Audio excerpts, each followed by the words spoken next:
بسم الله الرحمن الرحيم أعوذ بالله من الشيطان الرجيم بسم الله الرحمن الرحيم قد نرى تقلب وجهك في السماء فلنولينك قبلة ترضاها فول وجهك شطر المسجد الحرام حيث ما كنتم فولوا وجوهكم شطره وإن الذين أوتوا الكتاب ليعلمون أنه الحق من ربهم وما الله بغافل عما يعملون ولئن آتيت الذين أوتوا الكتاب كل آيات ما تبعوا قبلتك وما أنت بتابع قبلتهم وما بعضهم بتابع قبلتك ولئن اتبعت أهواءهم من بعد ما جاءك من العلم إنك إذا لمن الظالمين الذين آتيناهم الكتاب يعرفونه كما يعرفون أبناءهم وإن فريقا منهم لا يكتمون الحق وهم يعلمون الحق من ربك فلا تكونن من الممترين صدق الله العلي العظيم. اللهم صل على محمد وعلى محمد. السلام علیکم ورحمۃ اللہ وبرکاتہ. ہماری گفتگو سورہ بقرہ کے تحت آیت نمبر 143 تک پہنچ گئی اور آج ہم نے آیت نمبر 142 تک پہنچ گئی. 143 شاید میں کرنی ہے 143 ہو گئی تھی. 143 ہو گئی ہماری. 144 سے ہم اسٹارٹ کر رہے ہیں. میں نے تلاوت پھر پچھلی آیت میں کر دی ہے. صحیح کیا. اوکے. اچھے سے پہلے کہ ہم آیت نمبر 144 پہ اسٹارٹ کریں. آیت نمبر 143 کے اندر کچھ مطالب پچھلے دفعہ رہ گئے تھے جو وقت کی کمی باعث نے اس کو چھوڑ دیا تھا. پچھلی آیت میں اللہ تعالیٰ یہ ارشاد فرما رہا تھا کہ كَذَلِكَ جَعَلْنَاكُمْ أُمَّةً وَسَطًا لِتَكُونُوا شُهَدَاءَ عَلَى النَّاسِ وَيَكُونَ الرَّسُولُ عَلَيْكُمْ شَهِيدًا. اس میں نے آپ کو بیان کیا کہ جس طرح اللہ تعالیٰ نے جو ہے وہ تم لوگوں کو امت وسط بنایا ہے, ٹھیک ہے, تاکہ تم لوگوں پر گواہی دو. یہ لفظ شہید آیا تھا. شہید لفظ کے بارے میں نے آپ کے سامنے بیان کیا تھا کہ شہید کا مطلب کیا ہے. شہید اس شخص کو کہتے ہیں کہ جو آپ کے اعمال پہ نگاہ رکھے, جو آپ کو دیکھ رہا ہو, جس کے سامنے آپ کے تمام اعمال جو ہے وہ جاری ہوتے ہوں. کیونکہ ایک اور قرآن میں کسی لفظ کو استعمال کیا گیا ہے اور وہاں پر اللہ تعالیٰ نے حاضر و ناظر کے اس نظریے کو نبی اپنی امت پہ حاضر ہوتا ہے اور اس کی گواہی دیتا ہے. اس کے بارے میں ایک اور قرآن میں سورہ مائدہ میں اشارہ فرمایا ہے کہ جب حضرت عیسیٰ علیہ السلام اس دنیا سے ان کو اللہ تعالیٰ نے اٹھا لیا تو اٹھانے کے بعد ان کی قوم میں شرک کی رسومات پیدا ہوئی. وہ اللہ تعالیٰ کے ساتھ شریک ٹھہرانے لگے. اگر آج کل آپ دیکھیں کہ عیسائیوں سے اگر آپ پوچھیں کہ کیا آپ مریم کو خدا کا شریک مانتے ہیں یا عیسیٰ کو خدا کا شریک مانتے ہیں, وہ منع کریں گے اس بات سے کہ نہیں, ہم شریک نہیں مانتے. اور اپنی ایک توجیہ اور ایک اپنی تعریف پیش کر دیں گے کہ نہیں, ہم اس معنی میں یوں کہتے ہیں, اس معنی میں یوں کہتے ہیں. یہ چیز اس زمانے میں بھی, اس کا یہ تھوڑا سا کم کرو, اس زمانے میں بھی یہ چیز لوگوں کے درمیان موجود تھی اور لوگوں کو اپنی توجیہات جو ہے وہ مسلمانوں کے سامنے پیش کرنے کا موقع ملتا تھا. وہ کہتے تھے ہم عیسیٰ کو خدا نہیں مانتے. تو اللہ تعالیٰ نے قرآن میں سورہ مائدہ کے اندر اس بات کو ذکر کیا. آیت نمبر 116 اور 117 میں اس کا ذکر ہے. ارشاد فرماتا ہے وَإِذْ قَالَ اللَّهُ يَا عِيسَى ابْنَ مَرْيَمَ أَأَنْتَ قُلْتَ لِلنَّاسِ اتَّخِذُونِي وَأُمِّي إِلَٰهَيْنِ مِن دُونِ اللَّهِ. اور جب کہا اللہ تعالیٰ نے کہ اے عیسیٰ ابن مریم, یہ قیامت کے میدان کا ذکر ہو رہا ہے, قیامت کا منظر پیش کر رہا ہے اور یہ بیان کر رہا ہے کہ ہر کسی کوئی بھی ہو قیامت میں اس سے سوال ہوگا, چاہے وہ نبی کیوں نہ ہو. نبی ہوگا تو اس کی امت کے بارے میں سوال ہوگا, اگر انسان ہوگا تو اس سے اس کے نیچے جو لوگ ہیں ان کے بارے میں سوال ہوگا کہ اور اس کے اپنے بارے میں سوال ہوگا کہ تم نے اپنے ساتھ کیا کیا اور جو تمہارے انفلوئنس کے اندر موجود تھے ان کے ساتھ تم نے کیا کیا. تو حضرت عیسیٰ علیہ السلام سے یہ سوال ہوگا کہ کیا تم نے ان لوگوں سے جو تمہارے ماننے والے ہیں ان سے یہ کہا کہ آدھا بولا ناصر تقدنی وأمی الہنا کہ مجھے اور میری ماں کو جو ہے وہ اللہ کو چھوڑ کر الہ بناؤ. الہ کہتے ہیں معبود کو جس کی پرستش کی جائے, جس کی عبادت کی جائے. تو ایسا کیا آپ نے اپنے جاننے والوں, اپنے ماننے والوں, اپنے فالوور سے کہا تھا کہ ان کو جو ہے اللہ کا شریک بنائیں, ان کو الہ بنائیں؟ تو عیسیٰ کیا فرمائیں گے, قال آپ تو انہوں نے کہا سبحانک ما یکون لی ان اقول ما لیس لی بحق, کہتے ہیں کہ میں ایسے کیسے ایسی بات کر سکتا ہوں کہ جس کا تم نے مجھے حکم نہیں دیا. ٹھیک ہے نا. اور جب تک میں ان کے درمیان تھا تو میں نے ان کو میری طرف رکھا. ایک صلوات محمد.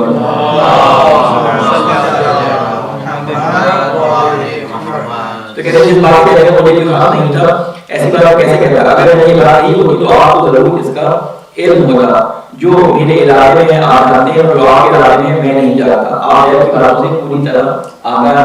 یعنی ایک سوال جو حضرت عیسیٰ علیہ السلام سے کیا گیا ہے قرآن مجید میں, اس کا ذکر کی ایک وجہ ہے. اس کے ذکر کی وجہ یہ ہے کہ خصوصاً حضرت عیسیٰ علیہ السلام کے بارے میں امت کے اندر اس طرح کے عقیدے پیدا ہو گئے تھے کہ ان کو خدا ماننا شروع کر دیا تھا, خدا کا بیٹا ماننا شروع کر دیا تھا. ایک جگہ کہا کہ عیسیٰ خدا ہے, ایک جگہ عیسیٰ خدا کے بیٹے ہیں. تو یہ امت کے اندر نظریہ پیدا ہوا. آپ کو یاد ہوگا کہ امام علی علیہ السلام جب نور پہ جا رہے تھے تو امام علی علیہ السلام کو رسول خدا نے چھوڑا تھا کہ آپ مدینے میں رہیں. تو امام علی علیہ السلام بڑے بے چین تھے کہ میں بھی جنگ پہ جانا چاہتا ہوں کہ یہ جنگ ایسی جنگ ہے کہ جس میں بہت دور جانا ہے, بہت بڑے فوج سے جو ہے وہ مبارزہ اور مقابلہ کرنا ہے. تو اس وقت رسول خدا نے امام علی علیہ السلام کو فرمایا تھا کہ اے علی کیا آپ بات پر راضی نہیں ہیں کہ آپ کی نسبت مجھ سے وہی ہے جو ہارون کی نسبت عیسیٰ سے ہے. اس کے علاوہ موسیٰ کی نسبت ہارون سے ہے. اور اسی طرح ایک اور روایت امام علی علیہ السلام کے بارے میں ملتی ہے کہ اے علی آپ کے بارے میں امت میں 2 قسم کے لوگ پائے جائیں گے یا 3 قسم کے لوگ پائے جائیں گے. وہ کیا ہے کہ ایک وہ ہے جو آپ کی شان میں اس حد تک آپ کو بڑھائیں گے کہ آپ کو اللہ کے درجے تک پہنچا دیں گے, غلو کریں گے. یعنی آپ کی مثال وہاں پہ لفظ ہے مسیح عیسیٰ کا لفظ استعمال کیا جاتا ہے کہ روایت کے اندر کہ آپ کی مثال عیسیٰ کی مانا جیسے عیسیٰ کے بارے میں لوگوں کی صورت میں ہو گئے تھے کہ کسی نے ان کو خدا بنا دیا اور کسی نے ان کو عام بندہ بنا دیا. تو کہتے ہیں آپ کے بارے میں بھی اس طرح کی ہو جائیں گے. بس ایگو سے کم کریں, بہت زیادہ والیوم کم کر. ایک صلوات تو آپ کے بارے میں بھی گروہ ایسے ہو جائیں گے کہ جو آپ کو آپ کی شان میں اس طرح سے بڑھا دیں گے کہ آپ کو خدا کے درجے پہنچا دیں گے. اور بعض ہوں گے جو آپ کو آپ کی شان سے بہت گرا دیں گے, اور بعض ہوں گے جو آپ کو آپ کی شان کے مطابق جانیں گے. تو یہ ہم نے دیکھا کہ جس طرح حضرت عیسیٰ کے بارے میں امت بیٹھی تھی, آج ہماری مسلمان امت کے اندر اس طرح کے گروہ پائے جاتے ہیں کہ کچھ مولا علی علیہ السلام کو اس حد تک بڑھا دیتے ہیں جن کو ہم نے غالی کہا, اولاد جن کو تاریخ میں کہا گیا. کچھ ہیں جو شان کو بہت ہی گڑا دیتے ہیں. ٹھیک ہے, وہ جو ہے بعض ناسبیت میں چلے جاتے ہیں یا بعض کو مقصر کہا جاتا ہے ہماری زبان میں, ورنہ وہ ناسبیت میں چلے جاتے ہیں بعض. اور بعض لوگ اس طرح سے ماننے کا اس طرح سے مانتے ہیں. تو یہ سوال جو ہے وہ ہر ایک سے ہوگا. آج ہماری امت کو 1400 سال گزر گئے, ائمہ علیہ السلام کو چھوڑے ہوئے تقریباً 1350 یا 1250 سال گزر چکے ہیں, ائمہ کا آخری زمانہ میں گزرا ہے. تو امت کے اندر بہت سارے اس طرح کے گروہ پیدا ہوئے ہیں. اب آپ کے ذہنوں میں یہ سوال آتا ہوگا کہ ٹھیک ہے ہمیں تو اب 4 معصومین کے ماننے والے ہیں, ہمیں انہوں نے جو ہدایات اور رہنمائی دے دی تھی اس کے مطابق ہم چلتے آ رہے ہیں, ہمارا عقیدہ انہی کے متعلق ہے. خود امام صادق علیہ السلام کے زمانے میں, خود امام صادق علیہ السلام کے زمانے میں کہ ایسے گروہ آ گئے تھے کہ جو آپ کو نعوذ باللہ اللہ اور آپ کو کہ آپ کے بارے میں امام علی علیہ السلام کو اللہ کے درجے تک پہنچا دیتے تھے, یا آپ کے بارے میں الہ ہونے کے بارے میں تشبیہ کیا کرتے تھے الہ ہونے سے, یعنی آپ کی صفات کو خدا کی صفات سے ملاتے تھے. آپ کی پرستش میں یہ کہہ رہے کہ آپ کی محبت میں ایسی رسومات انجام دیتے تھے کہ جو اللہ کے لیے عبادات کے لیے استعمال ہوتی ہیں وہ رسومات یا وہ طریقہ کار. تو امام صادق علیہ السلام کے پاس ایک صحابی ہے اور کسی کو ریفرنس آئی تو آپ سے بڑے, وہ صحابی آئے کہتے ہیں اسحاق بن عمار کا نام تھا.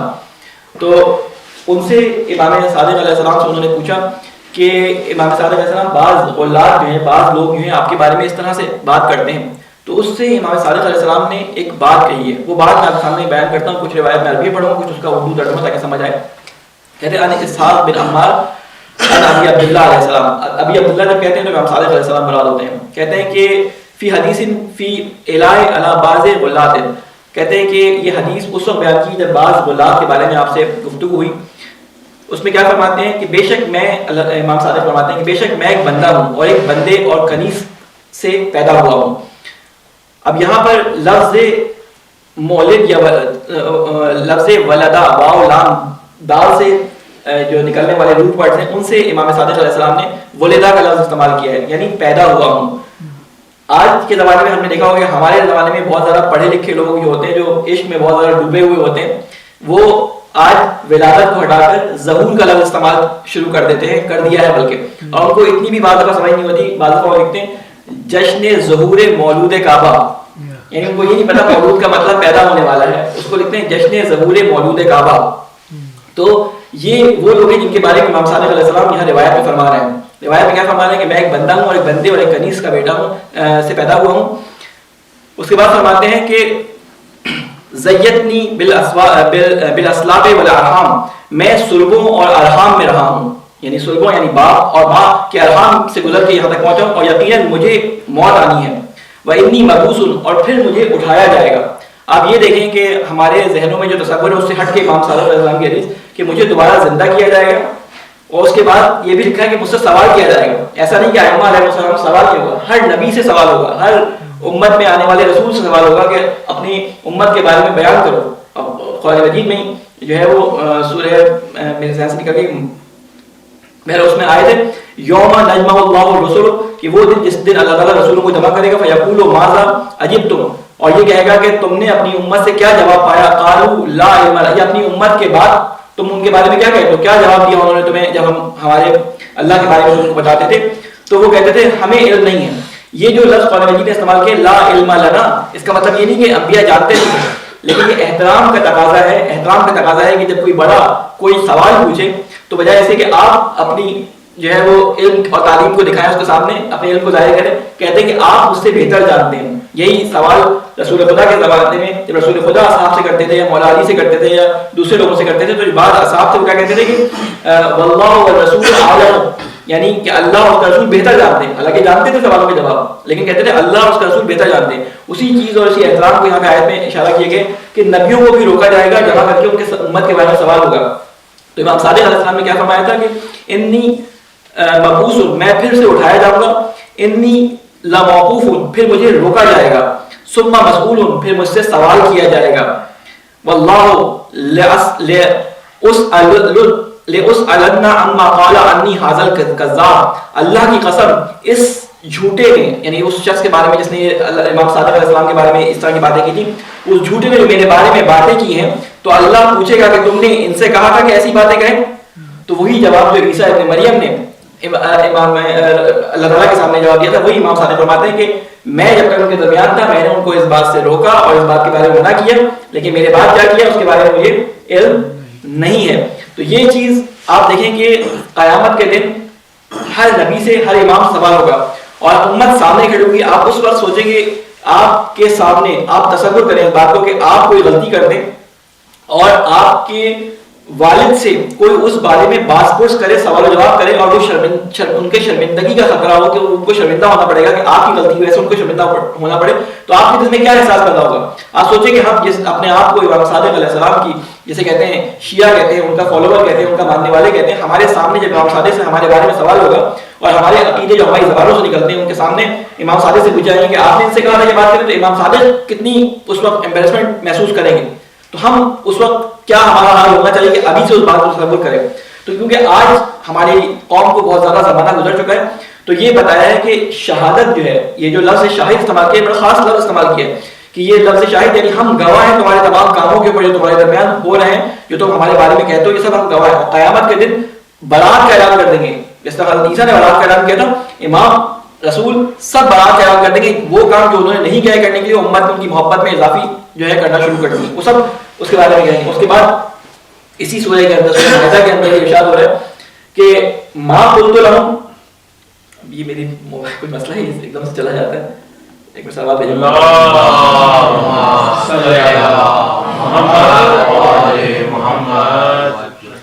کہتے ہیں کہ ما قلت لهم الا ما امرتنی، میں نے ان سے وہی کہا جس کا آپ نے مجھے حکم فرمایا تھا، یہ کہ اللہ کی عبادت کرو جو میرا بھی رب ہے اور تمہارا بھی رب ہے.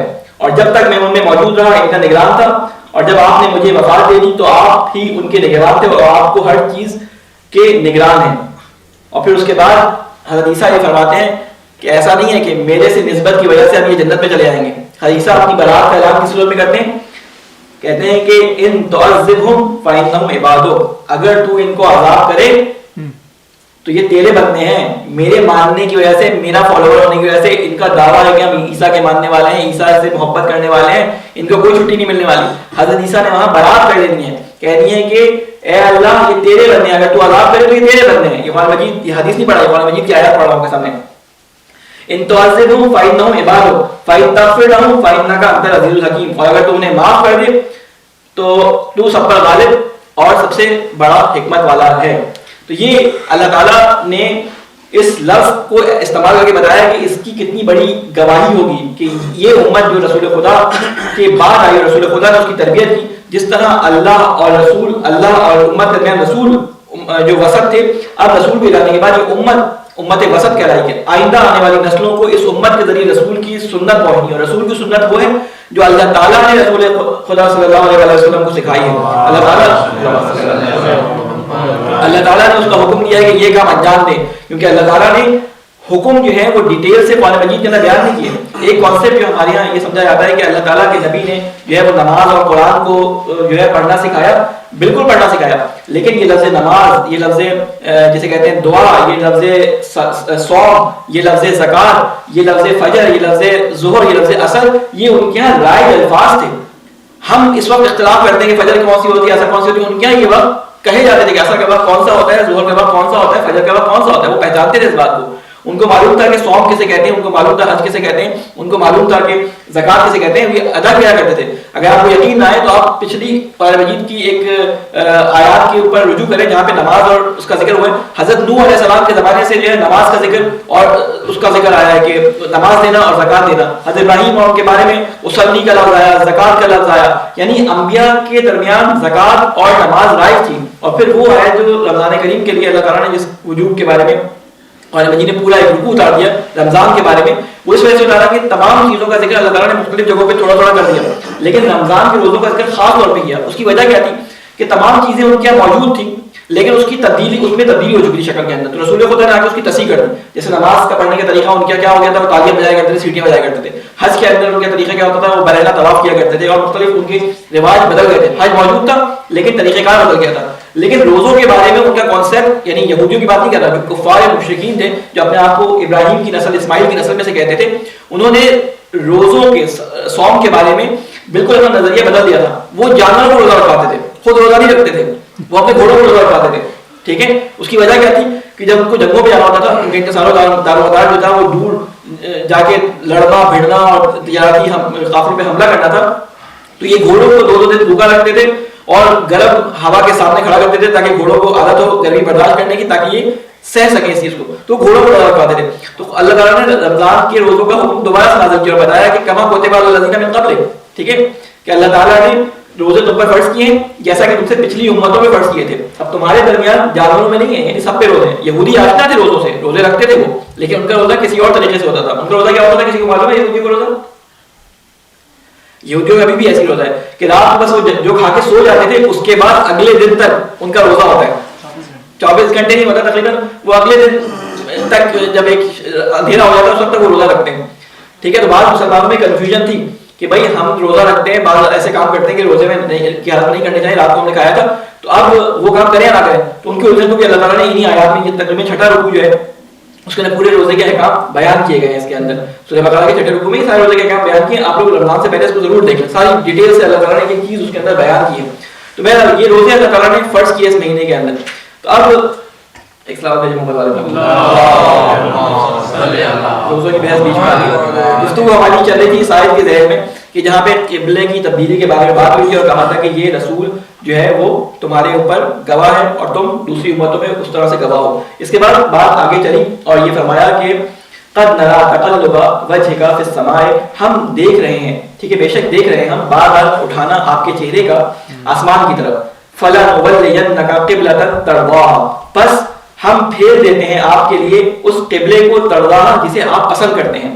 فول وجهك شطر المسجد الحرام، پس آپ پھیر لیں اپنا رخ مسجد حرام کی طرف. وحیث ما کنتم، اور جہاں کہیں بھی ہوں آپ، ٹھیک ہے، فولوا وجوہکم شطرا، تو آپ اپنے آپ کو جہاں کہیں بھی تم سب ہو اے لوگوں تو اپنے آپ لوگ پھیر دیا کرو مسجد حرام کی طرف. وَإِنَّ الَّذِينَ اوتوا الکتاب لا یعلمون انہ الحق من ربہم, اور بے شک وہ لوگ جن کو کتاب دی گئی وہ خوب جانتے ہیں کہ یہی قبلہ حق ہے, ٹھیک ہے, من ربہم ان کے رب کی طرف سے, وما اللہ بغافل عما یعملون, اور اللہ غافل نہیں ہے, بے خبر نہیں ہے ان کے کاموں سے جو یہ کر رہے ہیں. اس آیت کے اندر بیان کیا جا رہا ہے. بیان میں نے پچھلے دفعہ اس کے بارے میں تھوڑی سی توضیح دی تھی کہ رسول خدا بار بار چہرے کی طرف چہرہ اٹھا کے آسمان کی طرف دیکھتے تھے اس وجہ سے کہ اب جب قبلے جب مدینہ آ گئے تو اب پشت جو ہے وہ خانہ کعبہ کی طرف ہوتی تھی. پہلے میں نے آپ کو بتایا تھا کس طرح سے نماز پڑھی جاتی تھی کہ بیچ میں خانہ کعبہ, اس طرف جو ہے وہ یروشلم یا بیت المقدس کی طرف نماز پڑھتے تھے, لیکن جب مدینہ آ گئے تو پشت قبلہ جو ہے وہ خانہ کعبہ کی طرف ہوتی تھی. رسول خدا کو اس بات سے ذرا سے الجھن ہوتی تھی کہ عجیب سا لگتا تھا, تو بار بار وہ دیکھتے تھے آسمان کی طرف. پھر یہودی کہتے تھے کہ چلو ہماری کیمپ کا بندہ ہے ہماری قبلے کی طرف نماز پڑھ رہا ہے. وہ کچھ وجوہات کی بنا پر, جس کا میں نے ذکر بھی کیا تھا کہ قبلہ لوگوں کو آزمانے کے لیے پہلے مکہ میں جو ہے وہ تبدیل کر دیا گیا تھا. یہاں پر آ کر اب کیونکہ محبت تھی بنی اسماعیل کو مکہ سے تو ان کا قبلہ تبدیل کرا کے یروشلم کروا دیا گیا تھا. لیکن اب جب یہاں پہ آئے مدینہ کے اندر تو یہودی کس طرف پڑھتے تھے, یروشلم کی طرف اپنی عبادت کرتے تھے, نماز پڑھتے تھے. تو اب ان میں سے جو مسلمان ہو گیا ہے تو اب دوبارہ ان کو آزمانا تھا, کیونکہ اللہ تعالیٰ نے لکھا ہے کہ ہم نے رکھا اس لیے ہے کہ لوگوں کو آزمائے, کیونکہ بعض ریچولز بعض رسومات جو لوگوں پہ رائج ہو جاتی ہیں وہ ایسی رائج ہو جاتی ہیں کہ اگر ان کے خلاف کوئی بات کی جائے تو وہ اپنے دین کو چھوڑنے کو تیار ہو جاتے ہیں, اگلے شخص کو ناکارہ اور جسے کہتے ہیں لا علم بیان کرنے پہ تیار ہو جاتے ہیں, لیکن اپنی پچھلی معلومات کو اور پچھلے عقیدے کو چھوڑنے کو تیار نہیں ہوتے. جیسے آج کل کے زمانے میں مثال دوں, مثال کے طور پہ ہمارے یہاں رائج ہے کہ ظہر اثر کی نماز کو ملا کے پڑھنا ہے, مغرب عشاء کی نماز کو ملا کے پڑھنا ہے, اور اہل سنت کا رائج ہے کہ ظہر اور اثر الگ الگ پڑھنی ہے, ٹھیک ہے. تو اب ہم لڑ جاتے ہیں, اگر کوئی بولتے ہیں کہ علیحدہ نماز پڑھو تو ہم لڑ جاتے ہیں. نہیں, رسول خدا نے بغیر وجہ کے جو ہے وہ ملا کے نماز پڑھی تھی, ایک دفعہ پڑھی تھی. جو علیحدہ پڑھی تھی اس سنت کو کیوں نہیں اپناتے؟ اصل وقت وہی ہے. اگر کسی الگ سے پوچھیں اثر کا وقت کون سا ہے تو وہی اثر کا وقت ہے جو شام کو ہوتا ہے, ٹھیک ہے. وہ اجازت ہے کہ رسول خدا نے بغیر وقت کے ظہر اور عصر کی نماز کو ملایا اور مغرب اور عشاء کی نماز کو ملایا بغیر کسی علت کے, کبھی کبھی ملایا. تو ہم بھی کبھی کبھی ملا لیں, لیکن ہم نے اپنا رواج بنا دیا کیونکہ بعض چیزیں ہمارے یہاں ٹسل کی وجہ سے شروع ہو گئی کہ وہ ایسا کرتے ہیں تو ہم ایسا کریں. بعض چیزیں ان کے یہاں ٹسل کے طور پر شروع ہو گئی کہ ہم ایسا نہیں کریں گے جیسا وہ کرتے ہیں. مثال کے طور پہ نماز تراویح کی آپ کو مثال دوں کہ نماز تراویح اہل سنت کے آپ کو معلوم ہے کہ نماز تراویح کیا ہے, ان کے بھی نماز تراویح جو ہے وہ فرض کے عنوان سے نہیں پڑھی جاتی. آج کل بعض لوگ کہتے ہیں فرض, لیکن فرض کے عنوان سے نہیں پڑھی جاتی. ان کے ابھی وہ نوافل رمضان المبارک کی راتوں میں تھے, مستحب تھے. نوافل کہتے ہیں اس عمل کو ہیں جو ایکسٹرا, نفل کہتے ہیں ایکسٹرا عمل کو. تو نوافل جو ایکسٹرا اعمال جس میں نمازیں ہیں اس میں قرآن پڑھا جائے وہ ہمارے یہاں بھی موجود ہیں. ایسا نہیں کہ ہمارے یہاں موجود نہیں, ہمارے یہاں بھی ہیں کہ رات کے ایک تہائی میں حصے میں اس کو پڑھنا چاہیے. تو اب کیا کیا کہ انہوں نے جو ہے وہ خلیفہ دوم کی سنت پہ عمل کرتے ہوئے اس کو کھینچ کے مغرب کی عشاء کی نماز کے نزدیک لے کے آ گئے, اور ہمارے والوں نے بالکل اس کو ایسا رد کر دیا کہ یہ بالکل وہ ہے. حالانکہ نمازیں ہمارے یہاں بھی موجود ہیں, لیکن ہمارے یہاں ایک قانون ہے کہ کوئی بھی مستحب نماز سوائے ایک نماز کے وہ جماعت سے نہیں پڑھی جاتی, اور کوئی بھی واجب نماز جو ہے وہ جماعت سے پڑھی جا سکتی ہے سوائے ایک نماز کے. پہلے بتا چکا میں خالی اس بارے میں آپ کو. ایک نماز ایسی ہے کہ جو جماعت کے ساتھ مستحب ہے کہ جماعت سے پڑھی جاتی ہے, جو بارش کے لیے پڑھی جاتی ہے, بارش نماز باران یا نماز استسقاء کو کہتے ہیں. اور ایک نماز طواف جو واجب نماز ہے لیکن ضروری نہیں ہے, اس کے لیے جماعت نہیں کروا سکتے, اس کو علیحدہ ہی پڑھنا ہے. تو یہ ایک دو استثناء ہیں, باقی آپ کوئی نہیں کر سکتے. تو اس لیے ہم تراویحوں کو, جسے تراویح کے عنوان سے کہتے ہیں, ان نمازوں کو جماعت کے ساتھ نہیں کر سکتے. مستحبات کو ادا کرنا بہت ضروری ہے, اور ساری نمازیں آپ مفاتیح الجنان کھولیں تو ساری نمازیں آپ کو لسٹ کے ساتھ مل جائیں گی کہ کتنی اس میں آیات پڑھیں, کتنی سورہ پڑھیں, کون کون سی جو ہے وہ سوروں کی تلاوت کریں, ساری ہمیں نمازیں جو ہے وہ مل جائیں گی آپ کو. بہرحال اللہ تعالیٰ نے یہاں پہ آزمانے کے لیے اس قبلے کو تبدیل کیا تھا, اور یہ قبلے کی تبدیلی اتنی امپورٹنٹ تھی کہ پہلے تو یہ تھا کہ آپ خود قبلے کی طرف رخ کریں, اور اس کے علاوہ یہ بتایا کہ آپ کے درمیان ابھی امت میں اختلاف پیدا ہو جائے گا قبلے کے معاملے میں, تو اس کو یہیں پہ روک دیں, کیونکہ آپ جب چلے جائیں گے تو یہ اختلاف اتنا بڑھ جائے گا کہ اس کی وجہ سے لوگ آپ میں جھگڑا کریں گے. تو اس لیے کہا کہ جہاں بھی کہیں ہو اپنا رخ مسجد حرام کی طرف کر دیں.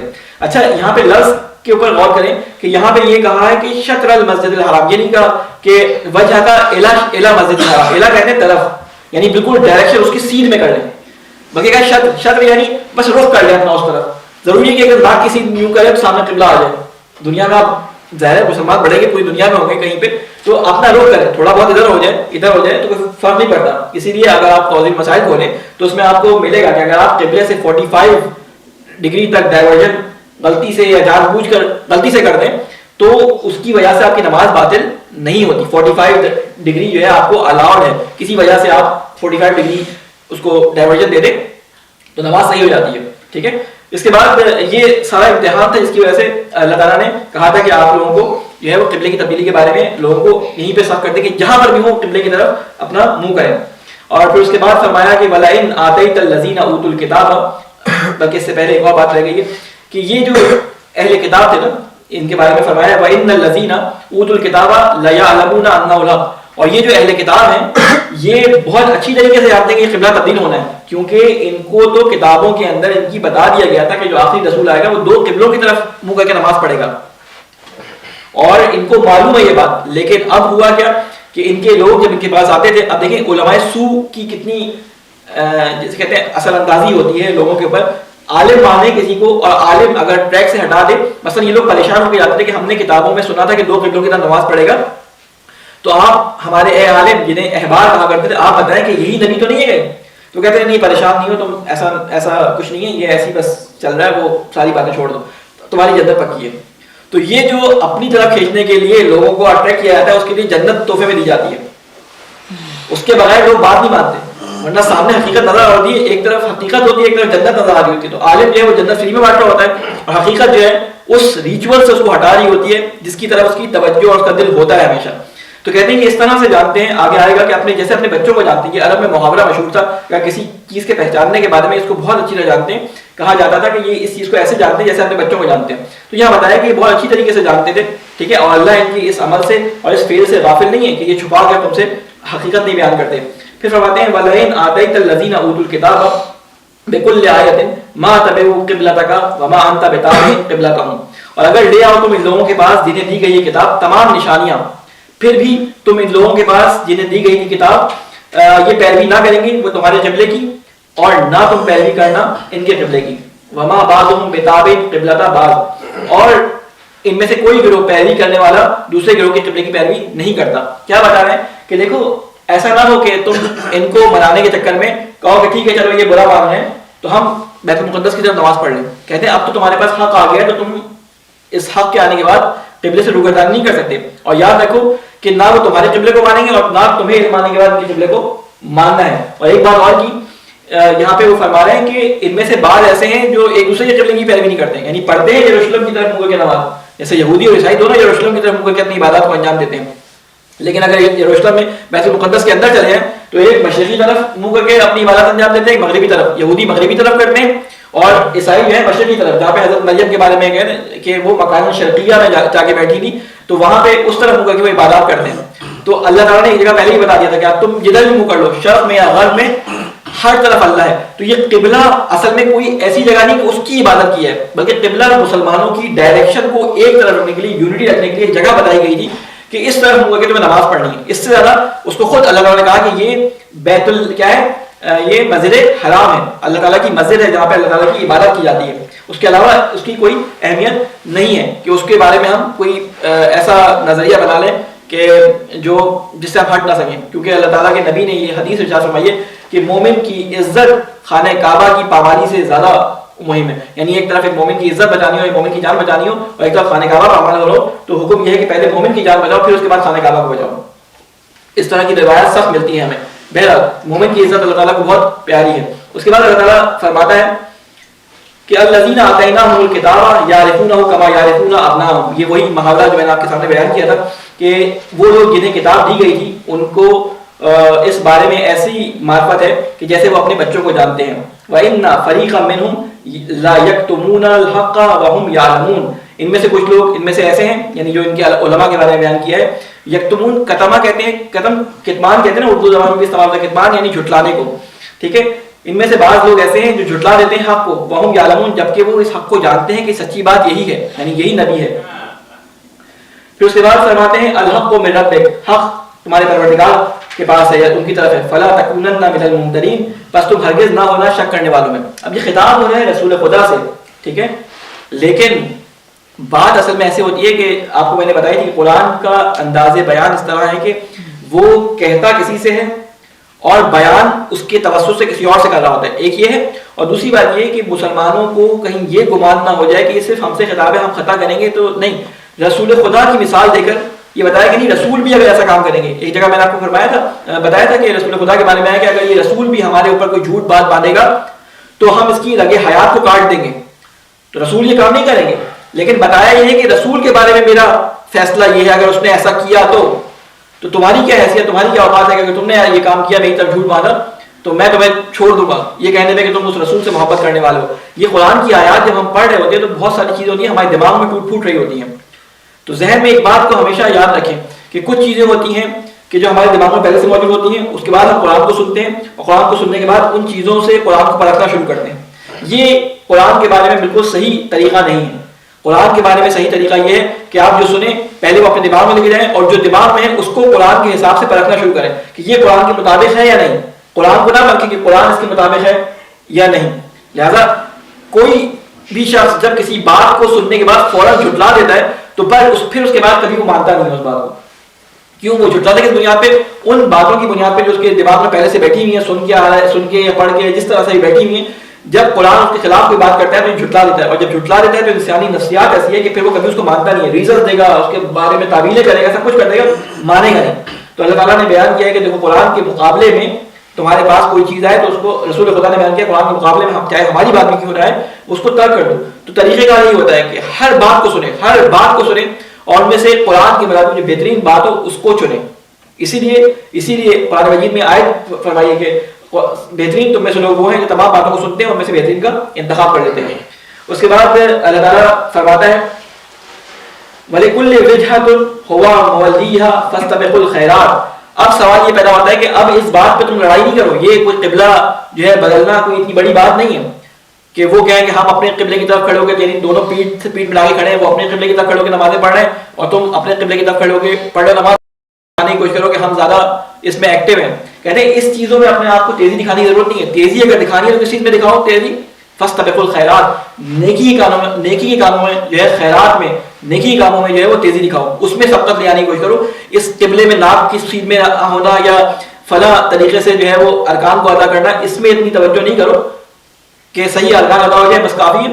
توجہ اپنی کرو نیکی کاموں میں. ہمارے یہاں زیادہ تر کیا باتیں, ہمارے زیادہ تر جو باتیں ثواب کی بتائی جاتی ہیں وہ ساری وہ باتیں ہیں جو ہمارے لیے آسان ہیں عمل سے, جس میں ہمارا پیسہ نہیں خرچ ہو رہا ہوتا.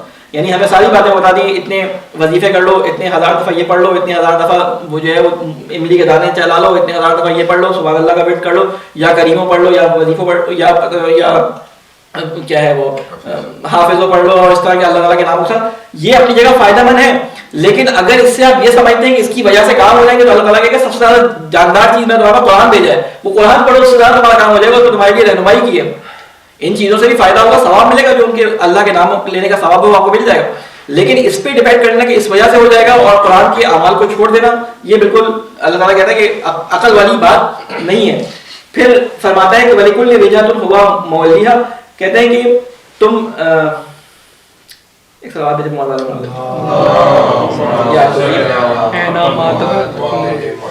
یہ ہو گیا اینما تکونوا یأتی بکم اللہ جمیعا. کہتے ہیں تم جہاں بھی چلے جاؤ, تم جتنی بھی ترقی کر لو دنیا میں, جہاں بھی چلے جاؤ, دنیا سے باہر جانے کی کوشش کرو, جہاں جا سکتے ہو چلے جاؤ, اللہ تعالیٰ تم سب کو اکٹھا کر دے گا. ان اللہ علی کل شیء قدیر, اور اللہ تعالیٰ ہر چیز پر قادر ہے. ومن حیث خرجت فول وجهک شطر المسجد الحرام, اور جہاں سے بھی تم نکلو موڑ لو اپنا رخ نماز میں مسجد الحرام کی طرف. وَإِنَّهُ لَلْحَقُّ مِنْ رَبِّكَ, تمہارے رب کی طرف سے یہ حق ہے, یہی حق ہے.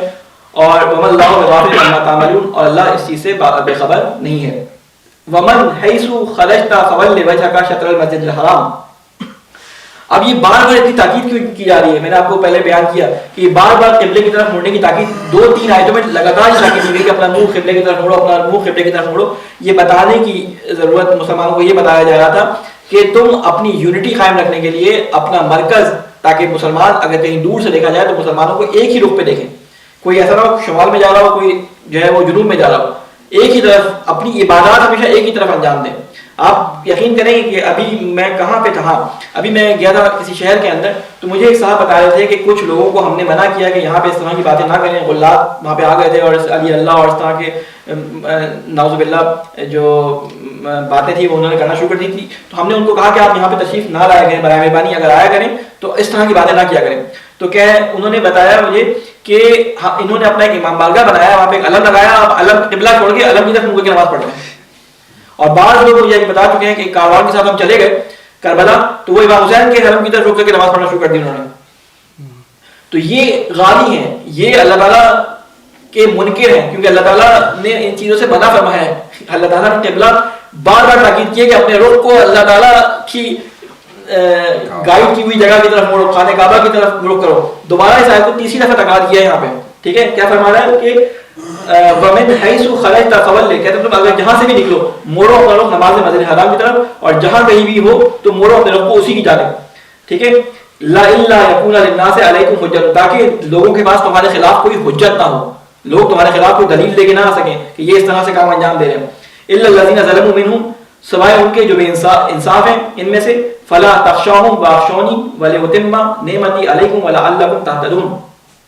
تو فرماتا ہے کہ ان میں سے بہت سارے ہیں جو بے انصاف ہیں, ٹھیک ہے, ان سے نہ ڈرو, صرف مجھ سے ڈرو. اور مسجد حرام کی طرف رخ کرنا اس لیے ضروری ہے تاکہ پورا کریں ہم تمہارے اوپر اپنے انعام کو, اور اس لیے تاکہ تم ہدایت پاؤ. یہ اللہ تعالیٰ نے ساری آیتیں یہاں پہ بیان کی ہیں. یہ 2 آیتیں پڑھ کے میں اس کو ختم کروں, پھر میں رمضان کے متعلق کچھ چیزیں بیان کرنا چاہتا ہوں, اس کو پھر بیان کروں گے. صلوات علی محمد علیہ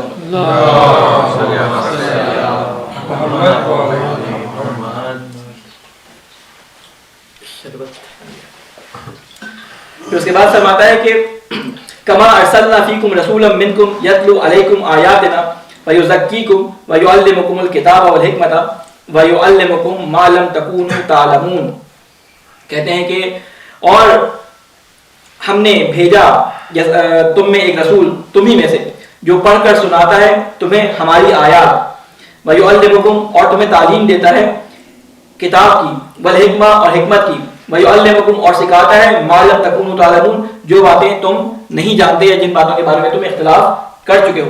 یعنی اللہ تعالیٰ نے رسول خدا کے بارے میں دوبارہ سے ڈیفائن کیا کہ یہ رسول جو ہم تمہارے درمیان بھیجا ہے, ان یہودیوں عیسائیوں اہل کتاب کو بھی خطاب کیا ہے کہ یہ تم باتیں سن چکے ہو اپنی کتابوں کے اندر کہ جو رسول آئے گا وہ اس کا کام کیا ہے, وہ یتلو علیہم آیاتہ ویزکیہم, کہ وہ آیات سنائے گا اور پاک کرے گا. تو کہتے ہیں ہم نے تمہارے درمیان وہ رسول بھیج دیا ہے جو آیات سناتا ہے, جو تمہیں پاک کرتا ہے, ٹھیک ہے نا, جو پاک کرتا ہے تمہیں اور حکمت کی تعلیم دیتا ہے, اور جو باتیں تم نہیں جانتے ان کے بارے میں تمہیں تعلیم دیتا ہے اور تمہیں آگاہ کرتا ہے. کیونکہ آپ کو معلوم ہے کہ رسول خدا کے پاس یہودی آگے مختلف سوال کیا کرتے تھے, وہ بائبل سے ایک قصہ اٹھا لیتے تھے, رسول خدا کے پاس آتے تھے, یہ بتایا اچھا صحابہ کہف کون تھے, اچھا یہ بتایا ذوالقرنین کون تھے, اچھا یہ بتایا کہ آپ بیت المقدس تو گئے نہیں, آپ نے معراج پہ گئے, آپ بتائیں بیت المقدس کیسا تھا. تو وہ ساری باتیں اللہ تعالیٰ نے رسول خدا کو وحی کے ذریعے بیان کر دی تھی کہ کس طرح سے وہ ساری چیزیں تھیں, رسول خدا کے سامنے بیان کر دیتے تھے. یہاں پر ہم اپنی بات کو ختم کرتے ہیں کیونکہ آگے پھر اگلا رکوع شروع ہو رہا ہے, اس میں دوسری باتیں شروع ہوں گی. تو یہاں تک ہم اپنی بات کو رکھتے ہیں. اس کے بعد میں نے کچھ رمضان سے متعلق جو ہے وہ کچھ مسائل, رمضان شروع ہو رہا ہے اور اس میں کچھ چیزیں ہمارے خصوصاً جو مومنین ایسے یورپین اور امریکہ کے مختلف شہروں میں رہتے ہیں جو بڑے شہر ہیں, ان میں ایک نماز کی مسافرت اور سفر کا مسئلہ درپیش آتا ہے. نیت کے بارے میں نے آپ کو بتا دیا تھا کہ رمضان المبارک میں جو سب سے پہلی چیز ہے کہ ان چیزوں سے پرہیز کرنا کہ جو رمضان مبارک میں اللہ تعالیٰ نے ممنوع کی ہیں روزے کی حالت میں, حالانکہ حلال ہوتی ہیں لیکن اللہ تعالیٰ نے ان کا استعمال یا ان کو انجام دینا منع کر دیا ہے, ان چیزوں سے رکنا ہوتا ہے. وہ ساری 8 یا 9 چیزوں کی لسٹ ہے, وہ توضیح مسائل کے اندر آپ دیکھ لیں. وہ کتاب ہم نے بھیجی تھی میرے خیال ہے محسن بھائی نے, اس پہ ضرور روزے کے احکام دیکھ لیں. اس کے علاوہ بھی میں آپ کے سامنے کچھ چیزوں کو بیان کر دوں کہ نیت کے بارے میں جیسے تھوڑا سا اپنے ذہنوں میں رکھ لیں کہ جو بھی واجب روزے ہوتے ہیں اس کی نیت کے لیے ضروری ہے کہ نیت اذان سے پہلے, فجر کی اذان سے پہلے آپ کی رمضان کے روزے کی نیت ہو, کیونکہ اگر آپ فجر کے بعد نیت کریں گے تو وہ روزہ آپ کا کاؤنٹ نہیں ہوگا. اسی طرح آپ کو روزے کو یعنی امساک کی صورت میں پورا کرنا پڑے گا اور اس کی قضا بعد میں کرنی پڑے گی. اس لیے ضروری ہے کہ آپ فجر سے پہلے نیت کر لیں. اور اس کا طریقہ کار یہ ہے کہ آپ نیت اس طرح سے کریں معافی الذمہ, معافی الذمہ جو میرے ذمے ہے, کیونکہ یوم شک کا جو روزہ ہوتا ہے جس میں 29 سے 30 شعبان میں ڈر ہوتا ہے کہ یہ ہے یا نہیں ہے, تو اس کے لیے علماء کہتے ہیں کہ یوم شک کا روزہ کہلاتا ہے. اس میں آپ معافی الذمہ کی نیت کریں گے, جو میرے ذمے ہے وہ نیت ہے. اگر ظہر سے پہلے آپ کو معلوم ہو جائے کہ رمضان ہے تو اس نیت کو وہ نیت خود بخود رمضان کی طرف منتقل ہو جائے گی. لیکن اگر ظہر کے بعد معلوم ہو کہ رمضان ہے تو پھر اس روزے کو اسی طرح گزارنا ہے, اس کی قضا کرنی ہے. یہ چیز ڈیٹیل سے آپ توضیح مسائل کے اندر ابھی ایک اور فائل میں آپ کو لوگوں کو بھیج دوں گا, اردو میں موجود ہے, اس کو آپ پڑھ لیجیے گا. پھر ایک اور جو چیز ہے نیت سے متعلق ایک سوال بھیجے محمد والے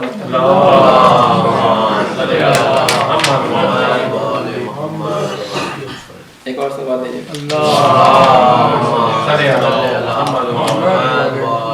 اور نیت کے بارے میں پچھلے دفعہ پتہ نہیں میں نے یہاں بتایا تھا, گڈ میں بتایا تھا کہ نیت کا کنٹینیوس قائم رہنا ضروری ہے. اگر بیچ روزے میں آپ نیت کے بارے میں تردید کا شکار ہو گئے کہ میں روزہ رکھوں نہیں رکھوں, میں روزہ کھول لیتا ہوں یا روزہ نہیں کھولتا, اور نیت جہاں آپ کی ڈسکنیکٹ ہوئی وہیں سے آپ کا روزہ ختم, کیونکہ نیت شرط ہے کسی بھی عبادت کے لیے. اگر وہ نیت ہے تو روزہ ہے, اگر نیت نہیں ہے تو وہ روزہ آپ کا ختم. میں نے مثال پتہ نہیں یہاں دی تھی, بتایا تھا آپ کو نہیں بتایا تھا کہ اگر نیت بیچ میں آپ کی ڈسکنیکٹ ہو گئی تو اس دن کا روزہ چلا گیا, اس دن کی آپ جو ہے قضا دوبارہ سے رمضان گزرنے کے بعد انجام دیں گے. اس کے سارے مسائل یقیناً آپ لوگوں کو سنے ہوں گے. میں اصل آ رہا ہوں اس طرف, نماز مسافر کی طرف. یہ بڑا پیچیدہ مسئلہ ہے اور ہر دفعہ مجھ سے اس بارے میں سوال ہوتے ہیں. میں اس کی کلی قوانین آپ کو بیان کر دیتا ہوں. آپ کے لیے کیا ہے وہ میں بیان نہیں کر رہا. دیکھیں ایک مجتہد کا کام یہ ہوتا ہے کہ وہ آپ کے سامنے ایک گلاس رکھا ہے, اس میں ایک میں شراب ہے یا نجس چیز ہے اور ایک میں پانی ہے. اگر آپ پوچھیں کہ میرے سامنے جو ہے وہ 2 گلاس رکھے خون کر کے, اس میں سے ایک شراب ہے اور ایک پانی ہے, تو میں ان میں سے کون سا پیوں, تو یہ کہہ کہ پانی پی لیں. ابھی آپ کا کام ہے کہ آپ پہچانیں کہ ان میں سے پانی کون سا ہے اور شراب کون سی ہے, اس میں سے آپ خود چوز کریں گے. تو میں ان مجتہدین سے لیے ہوئے فتاوا کا خلاصہ آپ کے سامنے بیان کر رہا ہوں کہ اصل مسافر کے لیے مسئلہ کیا ہے. ہم مسافر کے لیے جو نماز کے احکام بیان کرتے ہیں اس کے لیے ہم 4 اس کو حصوں میں ڈیوائڈ کرتے ہیں. پہلا حصہ, کچھ لوگ ہوتے ہیں سفر کرنے والے, غور سے سنیے گا, اگر نہیں سمجھ آئے تو دوبارہ مجھ سے پوچھ لیے گا. کچھ لوگ ہوتے ہیں کہ جن کا کام, جن کی جاب ہی سفر ہوتی ہے, جن کی جاب ہی سفر ہوتی ہے. مثال کے طور پہ جو ٹرین ڈرائیور, پائلٹس, جو ڈرائیورز ہوتے ہیں, ٹیکسی ڈرائیورز, ٹرک ڈرائیورز, ان کا کام کیا ہے, ان کا کام ہی سفر ہے, یعنی ان کے کام میں ہی سفر ہے. تو ایسے لوگ جو اس طرح کی جابس کرتے ہیں, ان کے لیے جہاں بھی جائیں گے ان کی نماز پوری ہے اور ان کا روزہ پورا ہے. ان کو روزہ رکھنا چاہیے جب بھی رمضان کے درمیان جہاں پہ بھی ہوں, آج اس شہر میں, کل اس شہر میں, کل اس شہر میں, 10 دن کا قصد نہ بھی کریں تو ان کو نماز اپنی پوری کرنی ہے. دوسرے وہ لوگ ہوتے ہیں کہ جن کا شغل یا جن کی جاب سفر نہیں ہوتا لیکن ان کی جاب سفر کے اندر ہوتی ہے. سمجھنے بات کو میں کیا کہنا چاہ رہا ہوں. مثال کے طور پہ ایئر ہوسٹس ہوتی ہے, یا ڈرائیورز کے ساتھ کلینرز ہوتے ہیں, یا ٹرین کے اندر ٹی ٹی ہوتا ہے جو ٹکٹ چیک کرتا ہے. اس کا جو ہے کام سفر نہیں ہے, یہ خود سفر نہیں کر رہا ہوتا لیکن یہ سفر کے دوران اس کا کام چل رہا ہوتا ہے.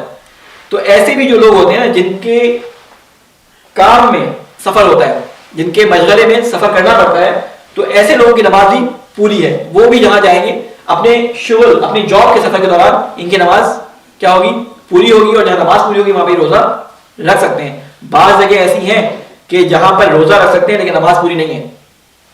کسی کے ذہن میں کون سی جگہ ہے؟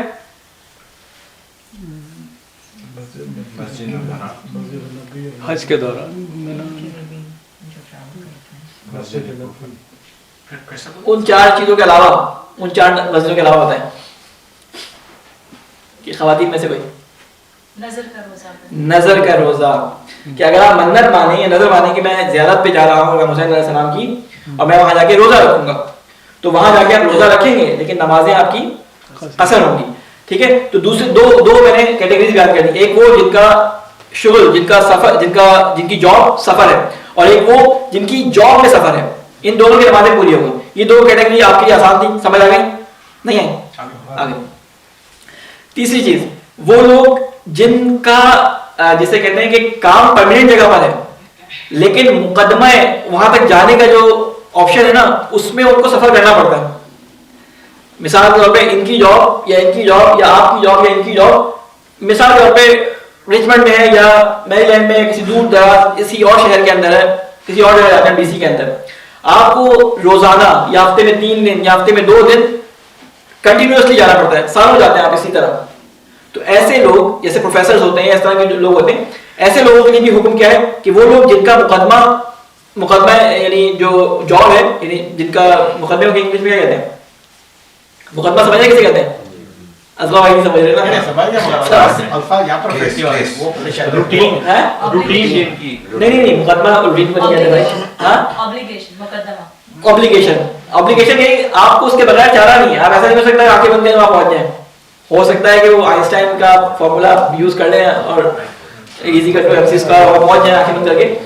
لیکن یہاں پر سوال یہ پیدا ہو رہا ہے کہ آپ کو جانا ہے گاڑی میں یا جس پہ بھی جانا ہے, جہاز پہ جس طرح بھی جانا ہے, تو ایسے لوگ جن کا مقدمہ شغل ہے تو اب ان کے لیے 2-3 کیٹیگریز بن جاتی ہیں. میں اس لیے بیان کر رہا ہوں کہ یہ سارے آپ کے ساتھ پیش آتے ہیں. کیا ہوتی ہیں کہ ایک وہ ہوتے ہیں جو ہر روز سفر پہ جاتے ہیں, ہفتے میں 5 دن سفر پہ جاتے ہیں, ان کی میری لینڈ میں یا ڈی سی میں یا کہیں پہ جاب ہے, ہر روز جاتے ہیں. ایک وہ ہوتے ہیں جو ہفتے میں مثلا منڈے کو چلے جاتے ہیں اور تھرسڈے کو واپس آ جاتے ہیں, سیٹرڈے سنڈے آ جاتے ہیں, ان 10 دن پورے نہیں کرتے. کچھ وہ ہوتے ہیں کہ ہفتے میں 2 دن جاتے ہیں. تو یہ تینوں کیٹیگریز والے اگر یہ کنٹینیوسلی یہ کام کر رہے ہوں تو ان کی نماز سفر میں پوری ہے. یہ تیسرے لوگ آ گئے, ان کی نماز سفر میں آفس جانے والی شہر میں ہی تو صرف وہ ہوگی, اگر اس کے علاوہ کسی اور شہر میں جائیں گے. اس کے وہی بتا رہے ہیں. اچھا سوری, یہ اصل میں سفر ہی کی بات ہو رہا ہے, شہر کے اندر تو سوال پیدا ہی نہیں ہو رہا نا. یہ وہاں کی بات ہو رہی ہے کہ جس جگہ پہ آپ کی نماز قصر ہوتی ہے, وہ نماز قصر ہونے کا یہ کہ 40 یا 48 کلومیٹر آپ جائیں, آنا جانا آپ کا 40-48 کلومیٹر بنتا حد تلفظ کے بعد, تو وہ الگ, وہ ابھی بیان نہیں کر رہا, وہ پھر بہت لمبا ہو جائے گا. تیسری کیٹیگری ہوگی. چوتھی کیٹیگری کے بارے میں اس کی کچھ شرائط اور اس کے کچھ پوائنٹ سمجھنے. وہ کیا ہے؟ پہلا نقطہ یہ کیا ہے کہ نمازیں پوری ہونے کے لیے کثیر السفر ہونا ضروری ہے. کثیر السفر کی اصطلاح جو ہے وہ ابھی ڈیٹیلز سے جانے کا ٹائم نہیں. کثیر السفر کہتے ہیں کہ مسلسل کوئی اپنے ان 3 چیزوں کے اندر مسلسل سفر کرے, ٹھیک ہے. اور مسلسل سفر میں پہلے 2 مہینے, بعض علماء کے اس میں کیونکہ نظرات کا فرق ہے کہ پہلی سفر سے نماز قصر ہو جائے گی یا دوسرے سفر کے بعد ہوگی, تو وہ کثیر السفر کی شرائط انشاءاللہ کسی اور دن میں آپ کو بیان کروں گا. تو کہتے ہیں کہ کثیر السفر ہونا ضروری ہے. ایسا نہیں ہو کہ مثلا مجھے آج ٹھیکہ مل گیا, ٹھیک ہے, ٹھیکہ نہیں کہہ رہا ہوں, مجلس مل گئی مجھے 3 جگہ کسی جگہ, ٹھیک ہے, کہ میں 3 جگہ 1 مہینے کے لیے وہاں پہ جا کے رمضان میں مجھے کینیڈا میں جا کے درس دینے یا 6 دن کے لیے دینے, تو اب میں وہاں پہ جا کے میرا شغل کے طور پہ سفر ہے, یہ شغلی سفر ہے, لیکن میں کثیر السفر نہیں ہوں, ٹھیک ہے. اگر میں 10 دن سے کم ہوں گا تو میں نماز شکستہ یعنی ٹوٹی ہوئی 2 رکعت نماز پڑھوں گا 4 رکعت نماز کو, ٹھیک ہے. تو یہ اس چیز کو مد نظر رکھیں, کثیر السفر ہونا ضروری ہے. پہلی شرط ان تمام کیٹیگریز کے اندر کثیر السفر ہونا ضروری ہے, ایک چیز. دوسرا نقطہ یہ ہے کہ ہاں کثیر السفر کے لیے ایک بات انہوں نے اور بیان کی کہ ہر سفر مسلسل ہو اور ہر سفر کے درمیان 10 دن سے کم کا وقفہ ہو. 10 دن سے کم کا وقفہ ہو. سمجھ رہے کہ آپ کی جاب ایسی ہے کہ آپ کو مثال کے طور پہ آپ کو کچھ آن لائن ہے اور کچھ یعنی ان پرسن جانا ہے, تو آپ کو انہوں نے کہا ہے کہ آپ ہفتے میں یا مہینے میں 2 دفعہ آ جائے کریں, تو یا 3 دفعہ آ جائے کریں, تو آپ کی 10 دن سے کم عرصے میں آنا جانا آپ کا وہاں پہ ہو, تب آپ کثیر السفر کے اندر آئیں گے. اور پھر پتہ نہیں کون سے مہینے کے بعد, وہ ہر مجتہد کے رہتا بیان کیا کہ پہلے مہینے سے یا دوسرے مہینے سے. دوسرا نقطہ یہ ہے کہ یہ ان کا سفر ان کے کام کے حصہ ہو, یعنی مسلسل جانا ہو. ایسا نہیں کہ مثلا آپ کا واشنگٹن کے اندر جو ہے جاب ہے, تو آپ واشنگٹن گھومنے کے لیے گئے اور وہاں پہ آپ کو رات کو دیر ہو گئی, تو آپ کہیں کہ آپ آج مثلا سیٹرڈے ہے تو میں 1 دن اور رک جاتا ہوں تاکہ منڈے سے جاب جوائن کر لوں گا. تو اس طرح نہ ہو, یعنی آپ اپنے کام سے گئے ہوں اور اگلے دن آپ کی وہاں پہ جاب شروع نہیں ہو تو آپ رک جائیں. اس کے لیے نیت پہ ڈیپینڈ کرتا ہے کہ آپ کی نیت کیا ہے, آپ کس نیت سے گئے تھے, جاب کی نیت سے گئے تھے اور آپ نے کام کیے تھے, یا کام کی نیت سے گئے تھے اور جاب کے لیے رک گئے. اگر کام کے لیے گئے تھے اور آپ نے جاب کے لیے رک گئے تو نماز آپ کی شکستہ یعنی 2 رکعت ہے, آپ مسافر ہیں وہاں پہ. لیکن اگر آپ جاب کے لیے گئے تھے, ہر ہفتے جاتے ہیں, تو پھر آپ کی نماز پوری ہے.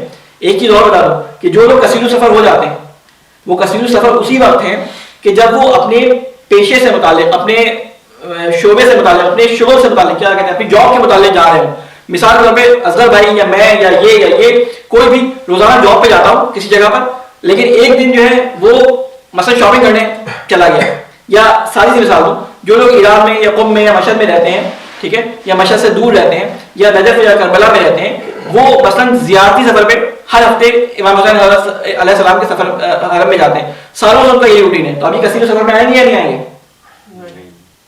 ہر سال ہر ہفتے وہ جمعرات کے دن شب جمعہ امام حسین علیہ السلام کے حرم میں جاتا ہے. خود نجف پہ رہتا ہے لیکن شب جمعہ گزارنے کے لیے امام حسین کے حرم میں جاتا ہے, اور سالوں سے اس کا یہ روٹین ہے. تو یہ کثیر سفر میں آئے گا یا نہیں آئے گا؟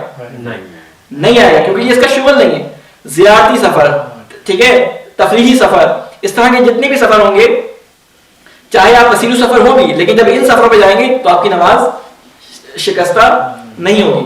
ایک چوتھا نقطہ کہ وہ شغل یعنی یہ شغلی سفر ہو, یہ میں نے بیان کر دیا, تفریحی اور زیارتی سفر نہ ہو, یعنی یہ آپ کی جاب سے متعلق سفر ہو تو اس میں نماز پوری ہوگی, لیکن اگر جاب سے متعلق سفر نہیں ہوگا تو اس میں آپ کی نماز شکستہ یا جسے کہتے ہیں 4 رکعت کی نماز 2 رکعت ہوگی.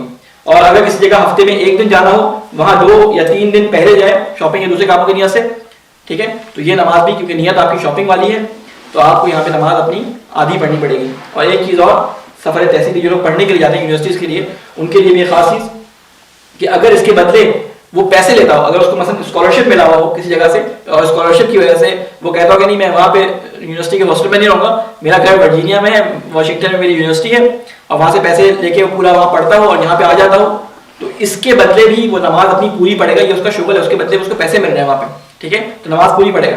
لیکن سفر نہ ہو یعنی شغل نہ ہو اس کا, تو یہاں پہ اگر اس کو شک ہو جائے کہ میرا سفر شغلی ہے یا نہیں ہے, پڑھنے جاتا ہے مثلا تنخواہ جو ہے وہ نہیں, وہاں سے اس کو فاسفہ یا دوسری چیزیں نہیں ملے گی, ابا پیسے پے کرتے ہیں, تو اب اس کو شک ہو گیا, اگر شک نہیں ہوا تو نماز شکستہ ہے, لیکن اگر شک ہو گیا تو اب وہاں پہ احتیاط کا عمل کرے گا. اور احتیاط کا عمل کیا ہے, کوئی دونوں طریقوں سے پڑھنا پڑے گا اس کو, نماز پوری پڑھے اور 2 رکعت بھی پڑھے. آخر دعوانا الحمدللہ رب العالمین.